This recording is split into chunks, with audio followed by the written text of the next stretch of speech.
ଐତିହାସିକ ପୃଷ୍ଠଭୂମି।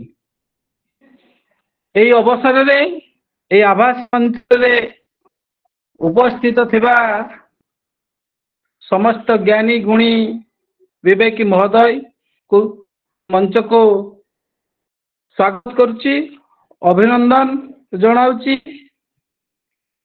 ଏବଂ ଅଭିନନ୍ଦନ ଜଣେଇବି ଆଜି ଏହି କାର୍ଯ୍ୟକ୍ରମରେ ଜଡ଼ିତ ଥିବା ଅଙ୍କା ପାଇଁ ଏଠି ସାର୍ ପାଇଁ ପ୍ରସ୍ତୁତ ଥିବା ପ୍ରିୟ ଭକ୍ତି ସାର୍, ସଭାପତିତ୍ୱ କରୁଥିବା ଆମର ପ୍ରିୟ ଯୁଧିଷ୍ଠିର ମହାନ୍ତ ମହୋଦୟ, ଆଜିର ବକ୍ତବ୍ୟ ପାଇଁ ପ୍ରସ୍ତୁତ ଥିବା ସମସ୍ତଙ୍କର ପ୍ରିୟ ଡକ୍ଟର ଅଲେଖ ଚନ୍ଦ୍ର ମହାନ୍ତି ସାର୍, ଧନ୍ୟବାଦ କାର୍ଯ୍ୟକ୍ରମ ପାଇଁ ନବୀନ ଚନ୍ଦ୍ର ସି ସାର୍ ଏବଂ ଶାନ୍ତି ପାଠ ପାଇଁ ପ୍ରସ୍ତୁତ ଥିବା ପ୍ରିୟ ମଙ୍ଗୁଳୁ ସାର୍। ଏହା ସହିତ ଆମ ଜିଲ୍ଲାରୁ ତଥା ରାଜ୍ୟର ବିଭିନ୍ନ ପ୍ରାନ୍ତରୁ ଏପରିକି ପ୍ରଦେଶ ବାହାରୁ ଏହି ଆଭାସ ମଞ୍ଚରେ ଉପସ୍ଥିତ ସମସ୍ତଙ୍କୁ ଭକ୍ତିପୂତ ପ୍ରଣାମ ଜଣାଇ ଆରମ୍ଭ କରୁଛି ଆଜିକାର ପ୍ରାରମ୍ଭିକ କାର୍ଯ୍ୟକ୍ରମ। ସୃଷ୍ଟିର ଆଦ୍ୟ ଅକ୍ଷର ଓମ୍, ତେଣୁ କାର୍ଯ୍ୟକ୍ରମକୁ ଆରମ୍ଭ କରିବା ପୂର୍ବରୁ ପରମ ବ୍ରହ୍ମଙ୍କ ପଦାର ବିନ୍ଦରେ ଭକ୍ତି ନୈବେଦ୍ୟ ଅର୍ପଣ କରିବା ପାଇଁ ମୁଁ ଅନୁରୋଧ ରଖିବି ଆମର ପ୍ରିୟ ଏଟିଏସ୍ ବେଲାଡସନ୍ ମହୋଦୟଙ୍କୁ ସେ ଓଁକାର ସହ ଆଜିକାର ଏହି ପ୍ରାରମ୍ଭିକ ସଙ୍ଗୀତ ଗାନ କରିବେ ଶ୍ରୀଯୁକ୍ତ ଏଟିଏସ୍ ବେଲାଡସନ୍ ମହୋଦୟ।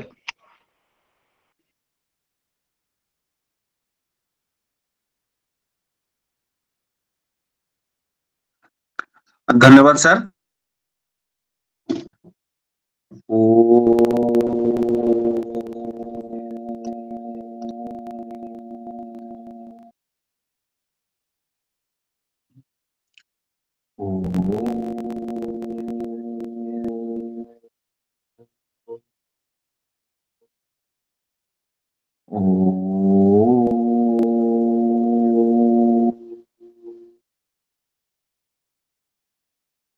धन्यवाद।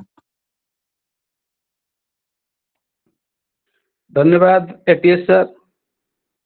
परिवेश को ऐश्वरिक आनंदमय वातावरण आनिथिबारु वर्तमान अनुरोध रखिबी प्रिय भगत सिंह सार को से विवेक बाणी पठन करबा हेबे। माननीय श्रीयुक्त भगत सिंह सर।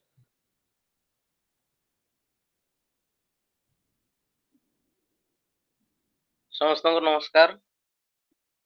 विवेक बाणी स्वामी विवेकानंद कहिसंती तुमे समस्ते हुए तो लक्ष्य करिथिबो जे केही जेबे किछि मंद कार्य करे सेतेबेले से क्रमशः आहुरी मंद आड़को गति करे एवं जेतेबेले से सत्कार्य करिबाको आरंभ करे सेतेबेले ताहार अंतरात्मा दिनकु दिन सबलरु सबलतर होइथे।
धन्यवाद दिलीप बाबू। स्वामी विवेकानंद लोक संसद मयूरभंज जिला शाखा ଆମ ପ୍ରକୃତି ଆମ ସଂସ୍କୃତି ଶୀର୍ଷକ ଇ ପାଠଚକ୍ରମାଳାର ଏହି 51ତମ ଇ ପାଠଚକ୍ରକୁ ପୁନର୍ବାର ସମସ୍ତଙ୍କୁ ସ୍ୱାଗତ। ଆଜିର ଆଲୋଚ୍ୟ ପ୍ରସଙ୍ଗ ପ୍ରକୃତି, ସଂସ୍କୃତି ଓ ଅର୍ଥନୈତିକ ଅଭିବୃଦ୍ଧି ଏକ ଐତିହାସିକ ପୃଷ୍ଠଭୂମି। ଭାରତର ପ୍ରାକୃତିକ ଗଠନ ଆମକୁ ସୁରକ୍ଷା ଦେଇ ଆସିଛି। ଏହି ସ୍ଥିତି କିପରି ବଳବତ୍ତର ରହିବ, ସେଥିପାଇଁ ଆମେ ସମସ୍ତେ ଧ୍ୟାନ ଦେବାର ଆବଶ୍ୟକତା ଅଛି।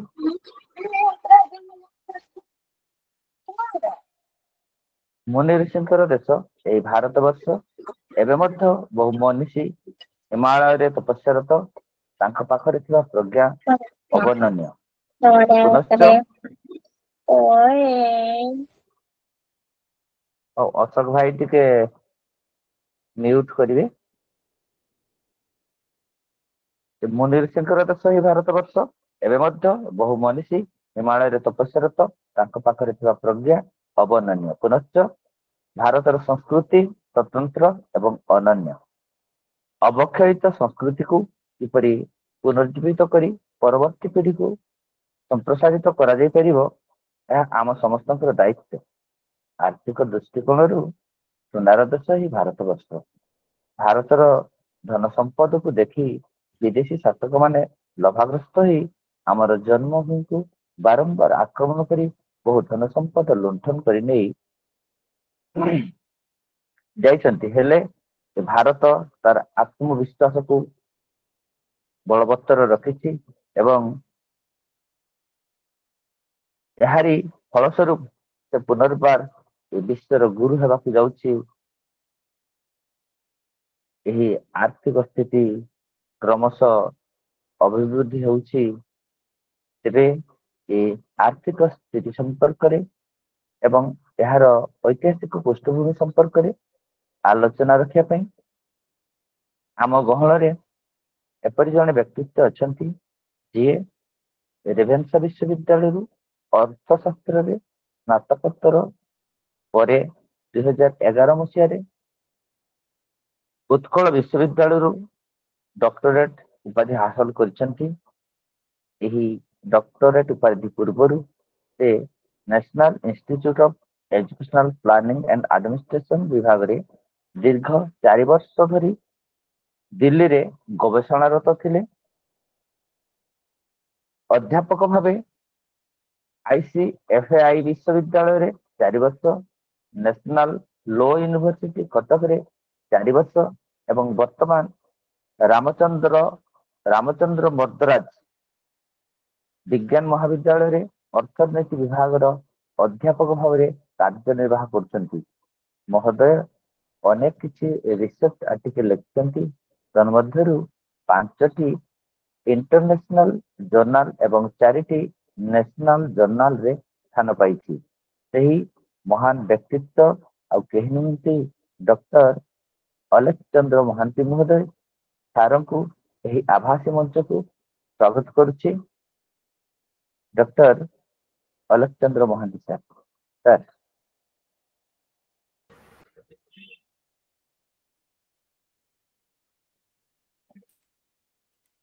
ଧନ୍ୟବାଦ ସାର୍। ମୋ କଥା ଶୁଣା ଯାଉଛି ଆପଣମାନଙ୍କୁ? ଆଜ୍ଞା ସାର୍, ଶୁଣା ଆଜ୍ଞା ଯାଉଛି? ପୁରା ଶୁଣାଯାଉଛି। ଆଜ୍ଞା ଆଜ୍ଞା ଆଜ୍ଞା।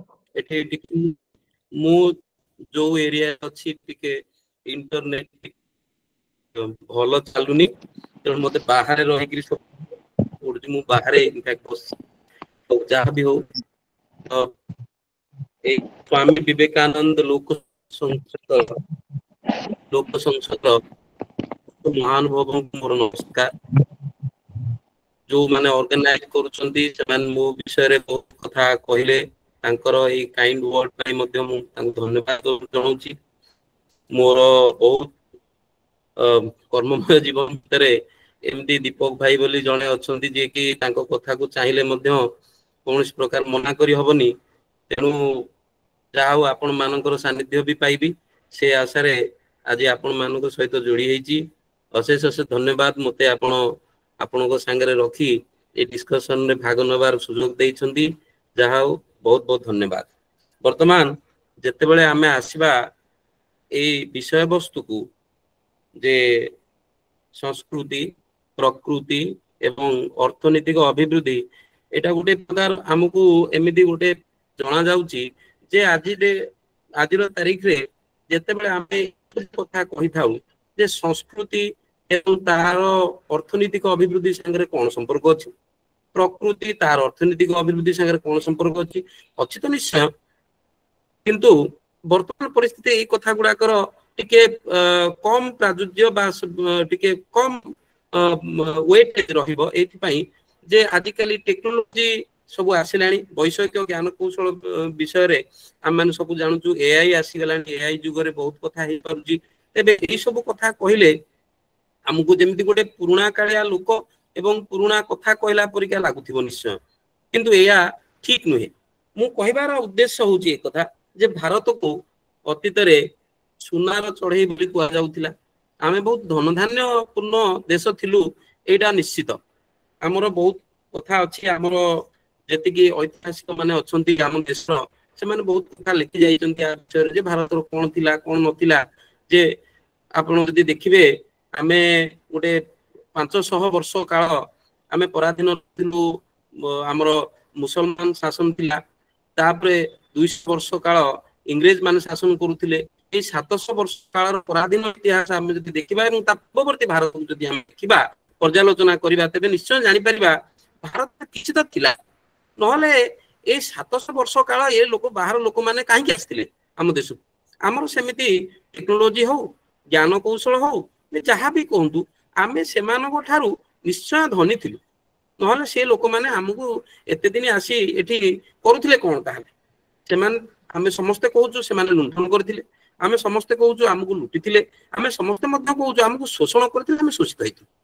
ତେବେ ଏଇ ସବୁ ପରିପ୍ରେକ୍ଷୀରେ ଆମେ ଯଦି କହିବା, ତେବେ ଆମର ନିଶ୍ଚୟ ବହୁତ କିଛି ଥିଲା, ହବାକୁ ବହୁତ କିଛି ଥିଲା, ଆମ ପାଖରେ ବି ବହୁତ କିଛି ଥିଲା, ବହୁତ ଦୁନିଆକୁ ଦାନ କରିବା ଭଳିଆ ଶକ୍ତି ମଧ୍ୟ ଆମର ବହୁତ ଥିଲା। ଦାନ କରିବା ଇନ ଦି ସେନ୍ସ ମୁଁ କହିବି ଯେ ଆମର ଏତେ ସବୁ ଜ୍ଞାନ ଗାରିମା ଥିଲା ଯେ ଆମ ଠାରୁ ଲୋକ ଶିଖିପାରିବା ଭଳିଆ ଗୋଟେ ସଂସ୍କୃତି ସମ୍ପନ୍ନ ଦେଶ ଆମେ ନିଶ୍ଚୟ ଥିଲା। ଧନ ତ ଥିଲା ନିଶ୍ଚୟ, ଏଥିରେ ବହୁତ କଥା ଅଛି, ଧନ ଥିଲା ବୋଲି ବହୁତ ପ୍ରମାଣ ମଧ୍ୟ ଅଛି। ସେ ବ୍ରିଟିଶ ମାନେ ମଧ୍ୟ ପ୍ରମାଣ ଦେଇଛନ୍ତି, କାହିଁକି ନା ଆମ ମାନଙ୍କର ଗୋଟେ ଏମିତି ପଡିଗଲାଣି ଯେ ବାହାର ଲୋକ ଯଦି କଣ କହିବେ ଆମେ ସେଗୁଡାକୁ ବିଶ୍ୱାସ କରିବୁ। ଯଦି ଆମର ନିଜ ଦେଶର ଲୋକ କିଛି ଲେଖିଥିବେ ଆମେ କେବେ କୋଟ କରୁନା, କେବେ ତାକୁ କୌଣସି ସନ୍ଦର୍ଭରେ ଲେଖିଲା ବେଳେ ସେ ସବୁ ଜିନିଷକୁ କେବେ ହେଲେ ନେଉନୁ ଆମେ।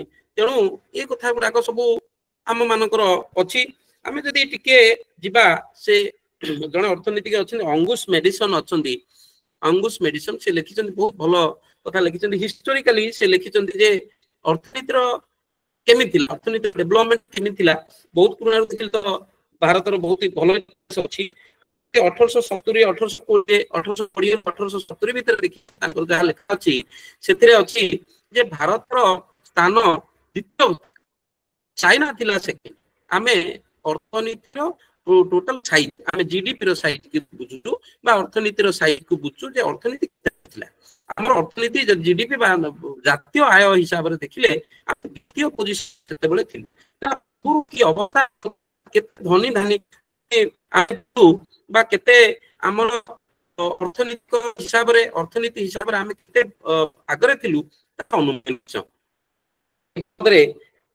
ଆଉ କଥା କୁହାଯାଇପାରେ ଯେ ଆଜି ବହୁତ ଦେଶ, ଯୋଉ ପାଶ୍ଚାତ୍ୟ ଦେଶ ହେଲେ, ଚାଇନା ହେଲା, ଆମ ରୁଷିଆ ହେଲା, ଏ ସବୁ ଦେଶ ମାନେ ଆମେରିକା, ଏ ସବୁ ଦେଶ ଆମର ବହୁତ ଆଗରେ ରହିଛନ୍ତି। ଆଜି ଏଗୁଡାକ ସବୁ କାହିଁକି ହେଇଛି, ବହୁତ କଥା ଏଥିରେ ଅଛି। ଆମେ ଏଇଗୁଡାକ ସବୁ ଆଲୋଚନା କଲେ ବହୁତ ସମୟ ଚାଲିଯିବ, କିନ୍ତୁ ବହୁତ ଗୁଡେ କେତେ ଗୁଡେ ଇଣ୍ଟରେଷ୍ଟିଂ କଥା ମୁଁ ମଝିରେ ମଝିରେ ନିଶ୍ଚୟ କହିବି।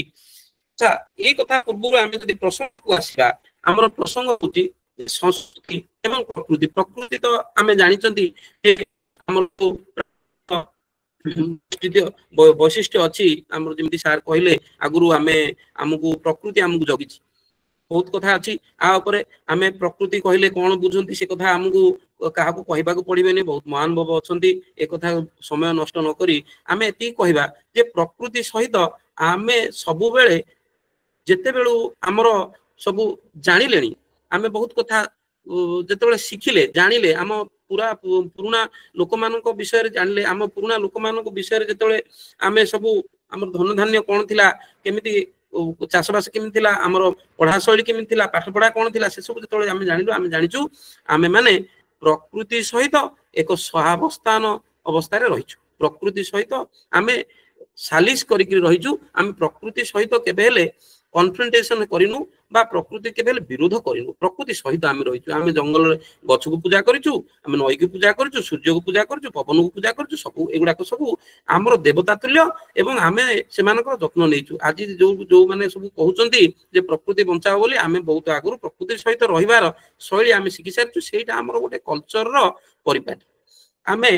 प्रकृति को आम कल्चर को नहीं जाइछु आम कल्चर भितर प्रकृति अछि बा आम संस्कृति भितर आमे प्रकृति को स्थान देइछु तेणु प्रकृति आउ संस्कृति रु बाहर बोलिकरी आम देश रे नाही आम देश रे संस्कृति रो गोटे पार्ट होउची हमर प्रकृति तेणु एठी कथा आसुची जे प्रकृति को विधि करी बा संस्कृति को नेई प्रकृति सहित संस्कृति को नेई आमे केमिति कोन गोटे ऐतिहासिक पृष्ठभूमि रे देखिबा जे भारत रो अर्थनैतिक अभिवृद्धि केमिति हेची बा कोन परिका हेची आदर प्रथमे देखिले आमे जो देखुचंती सामाजिक बा सोशल कैपिटल बा सामाजिक पुंजी जोटा आमे कहउचंती सामाजिक पुंजी कहले बा संस्कृति जोटा आमे प्रथम जदी आमे डिफाइन करबा संस्कृति को एटा गोटे बहुत बड़ विषय वस्तु संस्कृति कहले आमे प्रकृति रे बुझिबा गोटे सामग्रिक विषय वस्तु एटा गोटे आमे समाज रे केमिति चलुचंती कोन खाउचंती कोन पोशाक पिनुचंती कोन पाठ पढुचंती आम पाठ पढिबार शैली कोन आमे कथाबार्ता केमिति करूचंती सब गुडा को मिसेई करी गोटे कल्चर सृष्टि हेता बा संस्कृति सृष्टि हेता संस्कृति को डिफाइन करबा एते सहज नुहे एटा गोटे सामग्रिक विषय वस्तु तेबे एई सामग्रिक विषय वस्तु यारी ऊपर केमिति आमे गोटे अर्थनैतिक अभिवृद्धि को आमे देखि परिबा बा जानि परिबा बा ये संस्कृति केमिति आम अर्थनैतिक अभिवृद्धि रे एक पारंपरिक फैक्टर भाबरे बा गोटे मौलिक कंट्रीब्यूटर भाबरे काम करूची ताहा आमे टिके जानिबा एटी देखिबा जे हमरो गोटे संस्कृति रे अछि ऐक्य भाव आमे समस्त को एकाठी करी रखिबार गोटे शैली हमर आगु यौथ परिवार थिला आमे माने समस्त जानिचंती आमे सब एकाठी बास करूथि एकत्रित आमे रहुथले यौथ परिवार थिला कालक्रमे ताहा गोटे कल्चर रो बा सांस्कृतिक अवक्षय घटी आज आमे टिके ऐक्य परिवार रु आमे ऐक्य परिवार हे जाइछन आमे यौथ परिवार रु ऐक्य परिवार हे जेंती आमे एकाठी रहिबा को पसंद न करी आमे सब अलग अलग हे जाइछन जदियो फिर भी आमे गोटे वंश परंपरा आमर अछि आमे एकाठी रहिबा ए जो एकाठी रहिबा आमर सेटा गोटे कोऑपरेशन रही थाए आम मानक भितरे आपण देखिबे आमर आगुर सब जो चाषबास होउतला सब गोटे कोऑपरेटिव फार्मिंग होउतला आमे ताकू आजिकाली करदेलेनी कॉन्ट्रैक्चुअल फार्मिंग करदेलेनी जहा द्वारा कि बहुत शोषण होउची चाषी मानकर आमर जो आज डेट रे आमे कहउछु सॉइल क्वालिटी ता विषय रे बहुत कम लोक कहउचंदी आमर सद्गुरु कहउचंदी ए विषय रे बहुत कथा चललानी आज डेट रे जे मूर्तिकार रूप नष्ट होउची बा मूर्तिकार अवक्षय केवल ऊपर माटी नष्ट हो गले होउनी मूर्तिकार जो सॉइल क्वालिटी अछि सेटा पर बहुत कथा होउची जोटा कि कॉन्ट्रैक्ट फार्मिंग द्वारा एगुडा सब होउची बहुत भाबरे बा विशेष भाबरे शोषण हेतु मूर्तिकार क्षय होउची तेनु एगुडा को मध्य केबे होंदानी जदि हमर कोऑपरेटिव फार्मिंग रहंदा जोटा कि हम कल्चर रो एक अंश विशेष कोऑपरेटिव फार्मिंग सेटा गोटे हमर कल्चर आउ कोहेसिवनेस आउ इनोवेशन से गुडाक मध्य ता भीतर गोटे गोटे कथा कोहेसिवनेस कहले एकाठी रहिबा एकाठी मनोभाव रे चाष करिबा बा जे कोनसी काम कले आमे एकत्रित होई रहिबा आमे आज करूचु एसएचजी ग्रुप करूचु जे सेल्फ हेल्प ग्रुप करी लोकन को एकाठी करूचु एकाठी करी हम सब करूचु जे गुडाक सब हम कल्चर रे तिला आगु हमर जे गुडाक कालक्रमे हम सब अवक्षय हेची बहुत कथा जो अवक्षय हेची ता भीतर जाति भेद गोटे जाति प्रथा हम जानि चंदी लेटर वेदिक पेज रे जेडा को जदियो तयारी हेची किंतु जाति प्रथा को आउरी ताकू परपेचुएट करिया पे आउरी गभीर को नबा पई बहुत प्रचेष्टा मध्ये हेची ए विषय रे आपण माने समझ जानि चंदी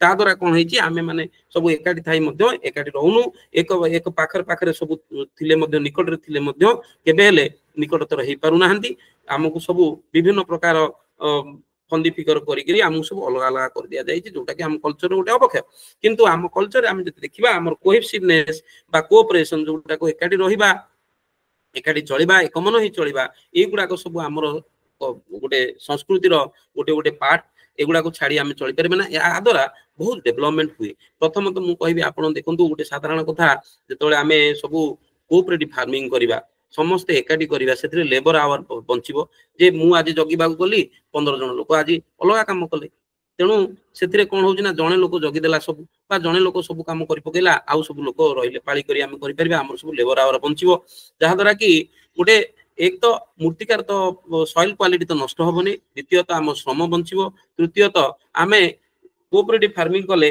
ବହୁତ ମାତ୍ରାରେ ଆମେ ବହୁତ କିଛି ଚାଷ କରିପାରିବା ବା ଫଳ ଫଳେଇ ପାରିବା ସେମିତି ସେ ଖାଲି ଖାଲି ଚାଷରେ ନୁହେଁ ଏଟା ବହୁତ ଜାଗାରେ ଉପାଦେୟ ମଧ୍ୟ ଆପଣ କୋଅପରେଟିଭ ଫାର୍ମିଂ କଲେ ଗାଈ ଗୋରୁ ପାଳନ୍ତୁ ଛେଳି ମେଣ୍ଢା ପାଳନ୍ତୁ ଯାହା ବି ଗୋଟେ କରନ୍ତୁ କୋଅପରେଟିଭ ଫାର୍ମିଂ ରେ ନିଶ୍ଚୟ ଲାଭବାନ ହେବେ କଣ୍ଟ୍ରାକ୍ଟ ଫାର୍ମିଂ ରେ ହେଇପାରିବ ନାହିଁ କଣ୍ଟ୍ରାକ୍ଟ ଫାର୍ମିଂ ରେ ସାମୟିକ ଭାବରେ ହେଇପାରିଲେ ସୁଦ୍ଧା କିନ୍ତୁ ଲଙ୍ଗ ଟର୍ମରେ ଯୋଉଟା ଚିରସ୍ଥାୟୀ ଭାବରେ ଏଇଟା କିଛି କିଛି ଫଳପ୍ରଦ ଭଲ ଫଳପ୍ରଦ ଦବନି ତା ତ ମୁଁ କହିବି ନେଗେଟିଭ ଫଳପ୍ରଦ ଦବ ସେଇଭଳି ଏ ସୋସିଆଲ ଫାର୍ମିଂ ଛାଡନ୍ତୁ ବା ସୋସିଆଲ କ୍ୟାପିଟାଲକୁ ଛାଡନ୍ତୁ ଆପଣ ଯଦି ମାନବିକ ପୁଞ୍ଜି କଥା ଦେଖିବେ ଆମ କଲଚରରେ ଅଛି ପାଠ ପଢିବା ଆପଣ ମାନେ ସବୁ ଜାଣିଥିବେ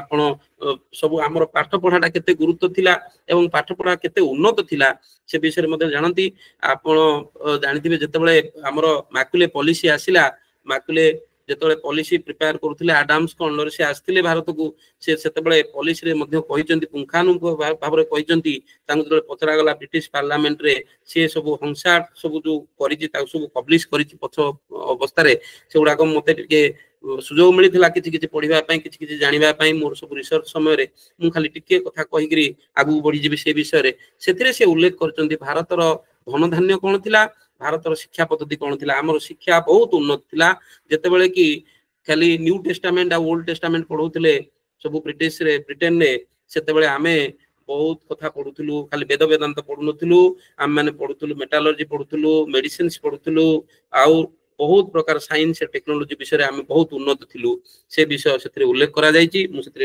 ସେ ବିଷୟକୁ ବେଶୀ ଯିବାକୁ ଚାହୁଁନାହିଁ କିନ୍ତୁ ଆମେ ଶିକ୍ଷାକୁ ବହୁତ ଗୁରୁତ୍ୱ ଦେଉଥିଲୁ ଏବଂ ଶିକ୍ଷାରୁ ଆମେ ଶିକ୍ଷକ ତିଆରି କରୁଥିଲୁ ଏବଂ ଏଇ ଶିକ୍ଷକ ମାନେ ବା ସେତେବେଳେ ଯୋଉ ଗୁରୁକୁଳର ଯୋଉ କଲଚର ଥିଲା ଗୁରୁକୁଳର ଲୋକମାନେ ସେମାନେ ହିଁ ବହୁତ କଥା କରିପାରୁଥିଲେ ଆମେ ସେସବୁ କଥା ଜାଣିଛନ୍ତି ୟା ଦ୍ୱାରା କଣ ହେଇଛି ଆମର ଅର୍ଥନୈତିକ ଅଭିବୃଦ୍ଧି ହେଇଛି ବହୁତ କ୍ଷେତ୍ରରେ ଦେଖାଯାଇଛି ଗୁରୁକୁଳର ଲୋକମାନେ ବା ଗୁରୁ ଏବଂ ସେମାନଙ୍କର ଶିଷ୍ୟମାନେ କଣ କରିଛନ୍ତି ନା ବହୁତ ଗୁଡେ କୋଉଠି ଜଳସେଚନର ବ୍ୟବସ୍ଥା କରିଛନ୍ତି କୋଉଠି ନଦୀରେ ସବୁ ବନ୍ଧ କରିଛନ୍ତି ଏପର୍ଯ୍ୟନ୍ତ ସେ ବନ୍ଧ ବହୁତ ଅଛି ମଧ୍ୟ ମୋର ଗୋଟେ ସହଯୋଗୀ ଜଣେ ହିଷ୍ଟ୍ରିରେ ଯାଇଥିଲେ ମୁଁ ଦେଖିକିରି ଆସି କହିଲେ ମତେ କଣ ସେ ବନ୍ଧ ଅଛି ସେଥିରେ ସବୁ ଲେଖା ହେଇଛି ସବୁ ଜେଟ୍ ଟାଇପ ର ବନ୍ଧ ହେଇଛି ସେଟା କରାହେଇଛି ଆମର ଆନ୍ଧ୍ରପ୍ରଦେଶରେ ଅଛି ସେ ଏପର୍ଯ୍ୟନ୍ତ ସେଇ ଗୁରୁକୁଳର ଲୋକମାନେ କରିଛନ୍ତି ସେ ସମୟରେ ସବୁ ସେମାନେ କରି ଯାଇଛନ୍ତି ତେଣୁ ଆମେ ଟେକ୍ନୋଲୋଜିରେ କୋଉଠି ପଛରେ ନଥିଲୁ ଯୋଉଟାକୁ ମେନ୍ସୁରେସନ କହୁଛନ୍ତି ଆଜି ଆମର ବହୁତ ପୁରୁଣା କାଳର ଲୋକମାନେ ମଧ୍ୟ ବହୁତ କରୁଛନ୍ତି ମନ୍ଦିର କଳା ଶୈଳୀରେ ଆପଣ ମାନେ ଦେଖିପାରୁଥିବେ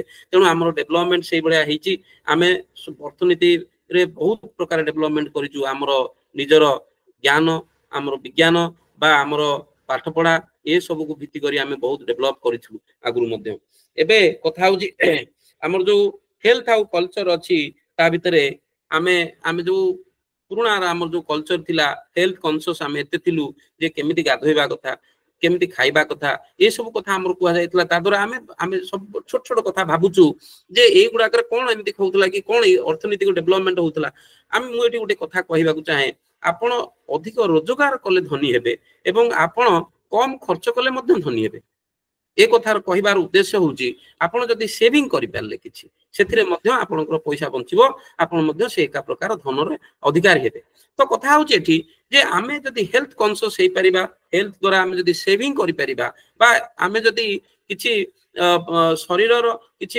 ଗଡ଼ବଡ଼ ନ କରି କିଛି ରୋଗ ବୈରାଗ ନହେଲେ ଆମକୁ ଆମେ ଯଦି ମେଡିସିନ୍ସ ନ ଖାଇବା ଯଦି ଆମେ ଡାକ୍ତର ପାଖକୁ ନ ଯିବା ତାହେଲେ କଣ ହବ ଆମେ ସୁସ୍ଥ ରହିଲେ ଆମେ ସେଭିଂସ ମଧ୍ୟ କରିପାରିବା ତାହା ମଧ୍ୟ ଏକ ଆୟର ଅଂଶ ବିଶେଷ ତେଣୁ ମୁଁ ଏଠି କହିବାକୁ ଚାହେଁ ଯେ ଆମର ହେଲ୍ଥ ପ୍ରତି ଆମର ଯାହା ସବୁ ବୈଦିକ ମତାମତ ଥିଲା ତାହା ଆଜି ମଧ୍ୟ ସାଇଣ୍ଟିଫିକାଲି ପ୍ରୁଭ୍ ହେଇ ଚାଲିଛି ସେଗୁଡାକ ସବୁ ଆମେ ବହୁତ ମାତ୍ରାରେ ବହୁତ କଥାରୁ ଆମେ ସବୁ ବିଦେଶୀ ମାନଙ୍କର ହଉ ବା ଆମ ମାନଙ୍କର କଲଚର ଅବକ୍ଷୟ ହଉ ସେ ଦିଟା କାରଣରୁ କୋଉଟା ବି ଅଧିକ ହେଇପାରେ କୋଉଟା ବି କମ ହେଇପାରେ ମାତ୍ର ଆମେ ସବୁ ବହୁତ କଥା ଛାଡି ଦେଇ ସାରିଲୁଣି ତା ଦ୍ୱାରା ଆମର ହେଲ୍ଥ ରିଲେଟେଡ ବହୁତ ଗୁଡେ ଖର୍ଚ୍ଚ ହଉ ଆଜି ଡେଟରେ ଗୋଟେ ଷ୍ଟଡି ଅଛି ଆପଣ ମାନେ ସବୁ କିଏ ଜାଣିଥିବେ ଯୋଉ ପବ୍ଲିକ ଟଏଲେଟ୍ସ ଗଭର୍ଣ୍ଣମେଣ୍ଟ କରିଛନ୍ତି पब्लिक टॉयलेट्स जो କରିଛନ୍ତି जो लोक मानक जो टॉयलेट्स दिया जायछि तार गोटे स्वच्छ भारत रो गोटे स्टडी अछि सेतिरे हमें देखा जायछि ए जो लोक माने टॉयलेट यूज करिसंती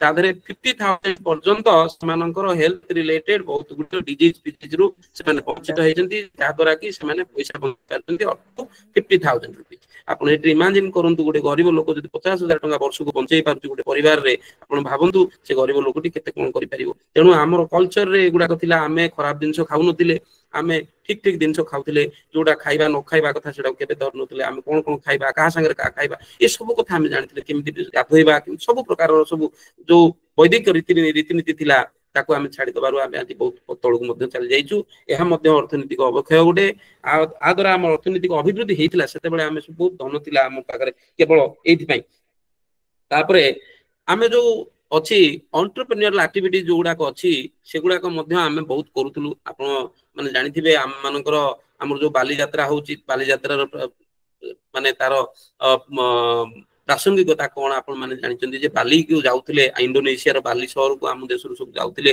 सेठी को जाई बुलिबा को तो जाउनथिले निश्चय सेठी हमर सब ट्रेड करूथिले हम खाली बाली नो सिंगल जाउथिले सिंगल जोडा श्रीलंका हम सब देश को जाउथुलु सेठी सब हम ट्रेडिंग करूथुलु हम केवल खाली मसला ट्रेडिंग करनुथुलु बा अलगा किछि नो मैन्युफैक्चरिंग प्रोडक्ट्स भी हम ट्रेडिंग करूथुलु मैन्युफैक्चरिंग प्रोडक्ट्स कहले हम सब विभिन्न प्रकार बुणाकार भाई मानकर द्वारा प्रस्तुति विभिन्न प्रकार बुणामुणी रो जिंस नउथुलु हैंडीक्राफ्ट्स जाउथला ए सब कथा हम सब जाउथला तेनु ट्रेडिंग मध्ये होउथला ए सब कथा हम करूथुलु हमर थिला ए सब इंडस्ट्री हम पार थिला हमर तापरे आ गुटे कथा हमर कल्चर रे अछि हमें जानिचंती अतिथि देव भव आम कल्चर एटा अछि अतिथि जे तांको हम देवता भाबंती तेनु टूरिज्म गुटे एमिन दिनस टूरिज्म हम जदि देखिबा टूरिज्म रो बहुत अछि आम देश प्रति बा हमर अर्थनीति प्रति टूरिज्म रो बहुत उपादेयता अछि आज डेट रे हम देखिबा हमर पाखा पाखी गोटे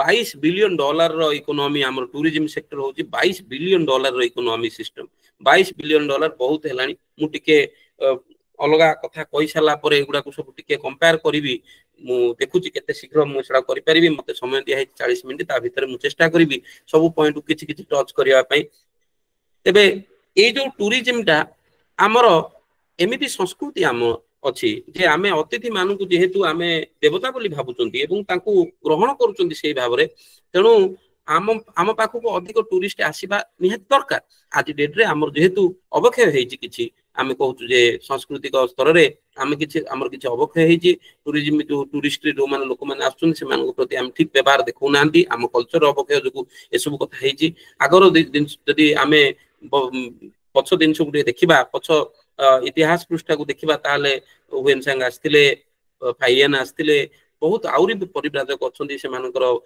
जो इंडिका लिखिचंती सब जोडा को देखिबे जोडा कर बहुत कथा अछि जे हमें केमिति अतिथि मानन को केमिति एक्सेप्ट करंती बा केमिति ग्रहण करंती से विषय रे बहुत हमर आतिथ्य बहुत कथा लिखा हेछि एवं ए आतिथ्य को मध्य ग्रहण गोटे गोटे हमर भारी कमजोर भी नेइकरी कमजोर पॉइंट भी नेइकरी बा हमर बहुत गोटे गोटे वीक पॉइंट नेइकरी हम मध्ये बहुत जगह एक्सप्लोइट मध्ये हेचंती ए कथा मध्ये हम जानथिबे हम जहा भी हो आमे हमर कल्चर को छाडी नाहंती से कल्चर जोगु हमर मध्ये बहुत उन्नति होउची आ गोटे कथा होची हमर नारी मानकर प्राधान्यता बा नारी मानकर जो गुरुत्व आमे दउछु नारी मानक जो गुरुत्व देइचंती से कथा को जदि देखिबा से मध्य तांकर मध्य कंट्रीब्यूशन बहुत वैदिक रीति जुगरु बा पौराणिक जुगरु बा पुराण कालरु मध्य आमे नारी मानक बहुत गुरुत्व देइछु नारी मानकर माने से मानकर पदमर्यादा हो बा से मानकर गुण गारिमा हो आमे निश्चय प्रशंसा करिसंती निश्चय से मानक गुरुत्व देइचंती समाज रे इक्वाल तो नुह अधिक गुरुत्व देइचंती आपण माने देखिबे धनर देवता होचंती हमर लक्ष्मी हमर शक्तिर देवता होचंती दुर्गा हमर विद्यार देवता होचंती सरस्वती तेणु आमे सब बेले नारी मानक मध्य गुरुत्व देइचंती से विषय रे बेसी कहबा एठी प्रासंगिकता नाही तेबे नारी मानकर गुरुत्व दबा द्वारा आम मानकर मध्य बहुत उन्नति हेछि निश्चय आगर हमर जदी सेही माकुले पॉलिसी की देखा जिवो माकुले निजे कहउचंती जे साउथ इंडिया रे अराउंड 90% 99% फीमेल एजुकेशन अछि फीमेल लिटरेसी अछि हमर सेते बेले समय रे हम जदी मध्य भारत कथा कहबा जो मध्य प्रदेश जो एरिया अच्छी मध्य भारत में से कहते अराउंड 95% लिटरेसी अच्छी एवं उत्तर भारत में कहते अराउंड 98-99% लिटरेसी अच्छी से सी कहते ब्रिटिश लोक कहते ब्रिटिश पार्लियामेंट रे रेकर्डेड तेबे नारी मानकर शिक्षा पर आम निश्चय गुरुत्व दौलु से चाटशाली पाठ हो कि जेकोसी पाठ हो गुरु गुरुकर सानिध्य से लाभ करुले पाठ पढ़ुले द्वारा आम बहुत उपकार होता आम मैंने जानते दुईटा दुई कूल होता से हिसाब से गोटे गुरुत्व गोटे कल्चर गोटे कल्चरल बेसिस रे आम शिक्षा दौलु सीधा सीना किंतु आम मानकर शिक्षार मूल मंजी जे से माटी से कथा आम जानी तेणुक आम सब ए नारी शिक्षार बहुत गुरुत्व देलु आज डेट रे बहुत कथा कहुचे भारत अर्थनीति हिसाब से बर्तमान 4th पर्यंत गलानी 5th रु 4th पर्यंत जीव अल्प दिन में 4th देश $4.2 billion trillion dollar economic system आमर तेबे कथा होची एठी नारी मानकर गोटे बहुत इंटरेस्टिंग कथा मु कहबा को चाहिबी एठी आपण मानकु जे आमर अर्थनीति रे पाखापाखी 50% होउचंदी फीमेल बोली आम धरनवा टिके कम हेबे बट फीमेल 50% अराउंड आम धरनवा 50% से मानकर कंट्रीब्यूशन केते हबो आपण भाबले जदी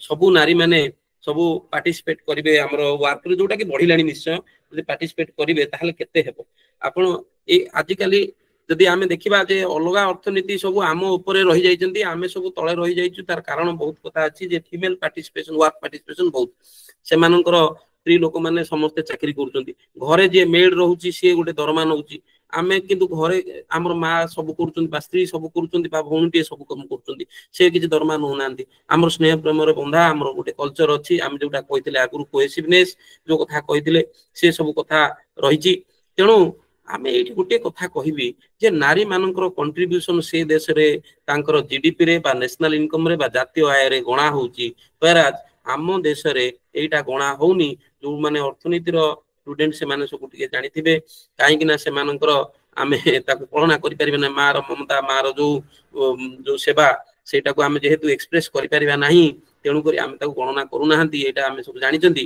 किंतु एटा को एबे गोटे बहुत बढ़िया इंटरेस्टिंग स्टडी होउची जे नीति आयोग रो जने स्त्री लोक से करचंती NIPF National Institute of Public Finance and Policy से मध्ये गोटे करचंती सेतु जा जणा पडुची जा स्टडी आसुची जे हमरो जो कंट्रीब्यूशन अछि ताको केयर इकोनॉमी बोली आमे कहउचंती तार जो कंट्रीब्यूशन अछि 15 रु 17% हमरो जीडीपी रो बा जातीय आय रो 15 रु 17% कंट्रीब्यूशन आसी जिवो जदि आमे केयर इकोनॉमी को नबा ता माने जो आमर घरे गृहिणी माने जो सेवा दउचंती बा भौणीटे जो सेवा दउची बा माटे जो सेवा दउची तांकु जदि आमे एकाटी करिबा तांकर कंट्रीब्यूशन को समाव केते समय जदि आमे if you can monetise that ताकु जदि टंका माध्यम रे परिप्रकाश करिबा ताहले यार वैल्यू होबो केते ना 15 रु 17% होबो हमरो नेशनल आय बा नेशनल इनकम रो जबे ताकु जदि देखिया 15-17% हमरो आज डेट रे होउची $4.2 ट्रिलियन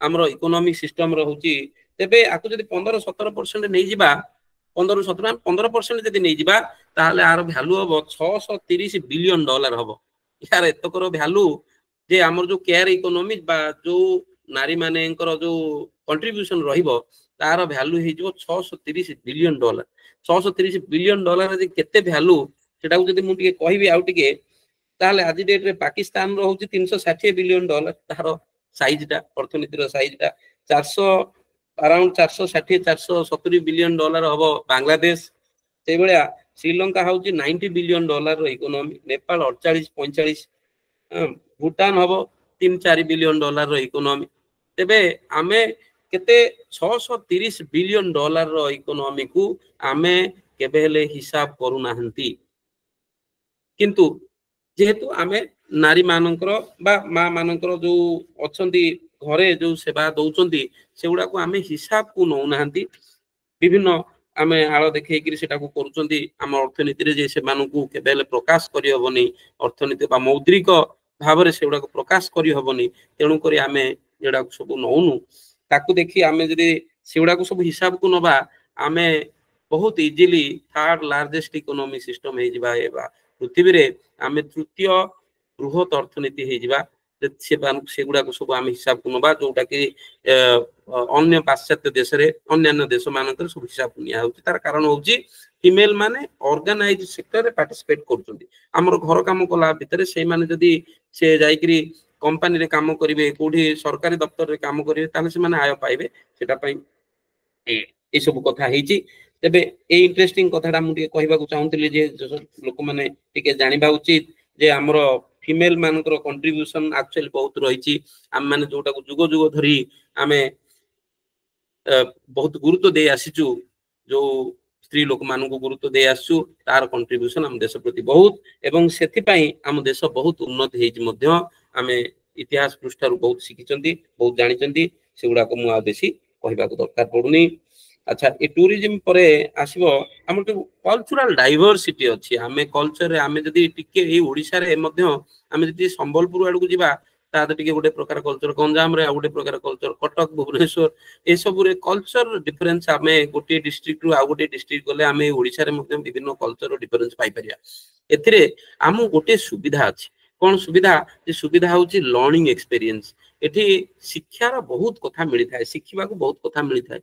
ଉଦାହରଣ ସ୍ୱରୂପ ଯୋଉ ପ୍ରକାର ନୀତି ଗତି ଗୋଟିଏ ଆମେ ଏଠି ଦେଖିବାକୁ ପାଉଛୁ ବା ଗଞ୍ଜାମରେ ଯାହା ମୁଁ ଦେଖିବାକୁ ପାଉଛି, ତାହା ମୁଁ ହୁଏତ ଅଲଗା ଜାଗାରେ ଦେଖିବାକୁ ନ ପାଇପାରେ। ବା ଏଠି ଯେମିତି ଜୀବନଚର୍ଯ୍ୟ ବା ଯୋଉ ଭଳି ଭାବରେ ଲୋକମାନେ ଗୋଟେ ପ୍ରଫିଟେବୁଲ ବିଜନେସ କରୁଛନ୍ତି, ଅଲଗା ଜାଗାରେ ହୁଏତ ଅଲଗା ପ୍ରକାର ବିଜନେସ କରୁଛନ୍ତି।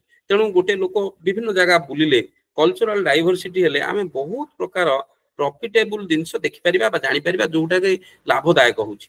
ଫର ଏକ୍ସାମ୍ପଲ ମୁଁ କହିବି ଟିକେ, ଆନ୍ଧ୍ରପ୍ରଦେଶରେ ଦେଖନ୍ତୁ ଆପଣ ପଶୁପାଳନ ଦେଖନ୍ତୁ, ଆନ୍ଧ୍ରପ୍ରଦେଶରୁ ମାଛ ଆସୁଛି ଆମ ଓଡିଶାକୁ ଚିକେନ ଆସୁଛି, ଅଣ୍ଡା ଆସୁଛି, ସବୁ ଆସୁଛି। ସେମାନେ କରିପାରିଲେ ଆମେ କାହିଁ କରିପାରୁନୁ? ଆମେ ଏତେ ଦିନ ହେଲାଣି ସବୁ ଦେଖୁଛୁ, ସ୍ୱାବଲମ୍ବୀ ହେଇପାରୁନୁ। ଆମର ଭାଇମାନେ ବହୁତ କରୁଛନ୍ତି, ବହୁତ ପରିବାର ଏ କଥା କରୁଛନ୍ତି ମଧ୍ୟ ମାଛ ଚାଷ, ତଥାପି ଆମେ ଏପର୍ଯ୍ୟନ୍ତ ହେଇପାରୁନୁ। କାହିଁକି? ତାଙ୍କ ପାଖରୁ ଆହୁରି ବହୁତ କଥା ଶିଖିବାକୁ ପଡିବ। ଫର ଏକ୍ସାମ୍ପଲ କଦଳୀ ଗୋଟେ ଜିନିଷ ବହୁତ ଗୁଡେ ଆସୁଛି, ମହାରାଷ୍ଟ୍ରରୁ ଆସୁଛି। ଆମେ କଦଳୀ ଚାଷ ଆମର ଏପଟରେ ହେଇପାରିବନି, ତାର ବହୁତ କାରଣ ଥାଇପାରେ, କିନ୍ତୁ ହଉଛି ମଧ୍ୟ, କଲେଣି ମଧ୍ୟ। ଫଳ ଚାଷ ମଧ୍ୟ ସେଇଭଳି, ଏଭଳି ବହୁତ ପ୍ରକାର ପ୍ରଫିଟେବୁଲ ଯୋଉ ବିଜନେସ ଅଛି, ବହୁତ କଲଚରାଲ ଡାଇଭରସିଟି ଯୋଗୁଁ ଏଗୁଡାକ ସବୁ କରାହଉଛି ବା ଏଗୁଡାକ ହଉଛି। ବେପାରର ଶୈଳୀ ଭିନ୍ନ ଭିନ୍ନ ଅଛି। ଆମର ସବୁ ଯଦି ଆମେ ସମ୍ବଲପୁର ଆଡକୁ ଯିବା, ମାରୁଆଡି କଲଚର ଯଦି ଦେଖିବା ବେପାରରେ, ଏପଟରେ ଗଞ୍ଜାମ ସାଇଡରେ ସବୁ କୁମୁଟି କଲଚର ତାଙ୍କର ସବୁ ଅଛି, ଯୋଉଟା କି କୁମୁଟି ମାନେ ଗୋଟେ ପ୍ରକାର ତାଙ୍କର ଗୋଟେ ବେପାର ଶୈଳୀ ଗୋଟେ ଭିନ୍ନ।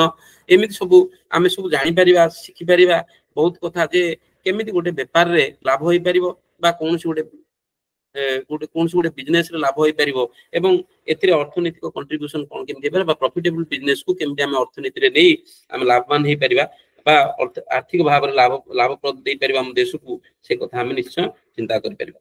ଆଉ ଗୋଟେ ହଉଛି ବହୁତ ଇମ୍ପୋର୍ଟାଣ୍ଟ କଥା, ଯେ ଭ୍ୟାଲୁ ଆଣ୍ଡ ବିଲିଫ, ଯେ ଆମର ଯୋଉ ଦେଶରେ ଲୋକମାନଙ୍କର ଯୋଉ ଭ୍ୟାଲୁ ଅଛି, ଭ୍ୟାଲୁ କହିଲେ ମୂଲ୍ୟବୋଧ, ଯେ ଆମେ ସଚ୍ଚୋଟତା, ମିଛ କହିବା ନାହିଁ, ଚୋରି କରିବା ନାହିଁ, ସଠତା କରିବା ନାହିଁ, ଏ ଯୋଉ ଭ୍ୟାଲୁ ବେସ୍ଡ ଅଛି ଇକୋନୋମି, ଏଇଟା ଯୋଗୁ ମଧ୍ୟ ବହୁତ ଡେଭଲପମେଣ୍ଟ ଆମର ହେଇଛି। ବା ଲୋକ ଆମକୁ ବିଶ୍ୱାସ କରିବେ, ଲୋକଙ୍କର ବିଶ୍ୱାସ ବଢିବ ଆମ ପ୍ରତି, ଯେ ଆମେ ସଚ୍ଚୋଟ ଅଛୁ, ଆମେ ଠିକ କାମ କରୁଛୁ। ଏହା ଦ୍ୱାରା ଗୋଟେ ଟ୍ରଷ୍ଟ ଗୋଟେ ଅଛି ଏମିତି, ଯେ ବେପାରରେ ଯଦି ଆମର ଆପଣଙ୍କ ପାଖରେ ଟ୍ରଷ୍ଟ ନ ରହିଲା, ତାହେଲେ ଲୋକ ଆଉ ଆସିବେନି କେବେ ହେଲେ। ତେଣୁ ଏଇ ସବୁ ଯୋଉ ଅଛି ଟ୍ରଷ୍ଟ ଅଛି, ତେଣୁ ମଧ୍ୟ ଏଇଟା ଗୋଟେ ମଧ୍ୟ ବହୁତ ବଡ ଜିନିଷ। ଏ ଟ୍ରଷ୍ଟକୁ ଆମେ ବହୁତ ବେପାର ବାଣିଜ୍ୟରେ ମଧ୍ୟ ଲାଭ କରିଛୁ, ଆମେ ବିଶ୍ୱାସ ଭାଜନ ହେଇପାରୁଛୁ ସାରା ବିଶ୍ୱରେ। ଆମକୁ ସାରା ବିଶ୍ୱ ଗୋଟେ ଭଲ ଆଖିରେ ଦେଖିପାରିଛି, ଯାହା ଦ୍ୱାରା କି ଆମେ ଆଜି ବହୁତ ଉନ୍ନତ ମଧ୍ୟ କରିଛୁ ଏଇ ସବୁ ଦେଶ। ଏଇ ଗୋଟେ କଥା। ତାପରେ ସେଭିଂସ ମାଇଣ୍ଡ ମଧ୍ୟ ଆମର କଲଚର ଅଛି। ଆମେ ଯେତିକି ଚାଦର ସେତିକି ଟାଣିବା, ସେତିକି ଭିତରେ ଗୋଡ ରଖିବା, ଆଗକୁ ବାହାରକୁ ବାହାର କରିବା ନାହିଁ। ତା ମାନେ ହଉଛି ଆମର ଇନକମ ଭିତରେ ଆମେ ସବୁବେଳେ ରହିବା। ଆମର ଯାହାବି ଇନକମ ଅଛି, ଇନକମ ସୋର୍ସ ଅଛି, ତା ଭିତରେ ଆମେ ରହିବା, ତା ବାହାରକୁ ଆମେ ଯିବାନି। ଏସବୁ କଥା ଆମେ ଶିଖିଛନ୍ତି, ଜାଣିଛନ୍ତି। ଏ ସେଭିଂସ ବିହେଭିୟର ମଧ୍ୟ ଆମର ଅର୍ଥନୀତିରେ ଅଭିବୃଦ୍ଧିରେ ସାହାଯ୍ୟ କରିଛି। ସାମଗ୍ରିକ ଭାବରେ କହିବାକୁ ଗଲେ, ଆମେ ଯାହା ସବୁ କଲଚରାଲ ବେସିସରୁ ଆମେ ଯାହା ସବୁ ଇନହେରେଣ୍ଟ ଶିଖିଛୁ, ଜାଣିଛୁ, ସେଗୁଡାକ ଆମର ଏକ ଐକିକ ଭାବେ ବା ସାମଗ୍ରିକ ଭାବେ ହଉ ମଧ୍ୟ ଏହା କୋଉଠି ନା କୋଉଠି ଆମ ଅର୍ଥନୀତିକୁ ଆଫେକ୍ଟ କରିଛି, ଅର୍ଥନୀତି ଉପରେ ଗୋଟେ ଛାପ ଛାଡିଛି, ଆମ ଅର୍ଥନୈତିକ ଅଭିବୃଦ୍ଧି ଘଟିଛି, ଆମେ ସବୁ ଉନ୍ନତି କରୁ। ଏଠି ଆଉ ଗୋଟେ କଥା କହିବାକୁ ମୁଁ ଠିକ ବୋଲି ଭାବୁଛି ଯେ ଏଇ ଅର୍ଥନୀତିରେ ଆମର ଯୋଉ କଲଚର ବା ସଂସ୍କୃତି ଥିଲା ସେଇଟାର ଯୋଗ ବା ଉପାଦେୟ କେତେ, ସେଥିରେ ଗୋଟେ କଥା କହିବାକୁ ଯାଇ ମୁଁ କହିବି ଯେ ପୁରୁଣା କାଳରେ ଆମେ ସବୁ ଏଥିରେ ବହୁତ ଦାନ୍ତ ଘଷୁଥିଲୁ। ମୁଁ ଗୋଟେ କୋର୍ସ ପାଇଛି।